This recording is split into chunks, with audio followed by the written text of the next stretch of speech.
Muchas veces el progreso no hace ruido. Está en cada sacrificio, está en la mañana, en cada vez que te levantas sin ganas, en cada vez que te duele el pie y que tienes que caminar, cada vez que tienes ese corazón a millón, pero tienes que seguir.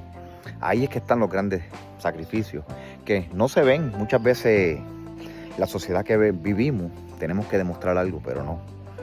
Lo más importante es llenar el corazón y cada día que pase, sabiendo tú que has hecho algo importante, que te acerca más al mañana, ya habrás cumplido contigo y no con la sociedad.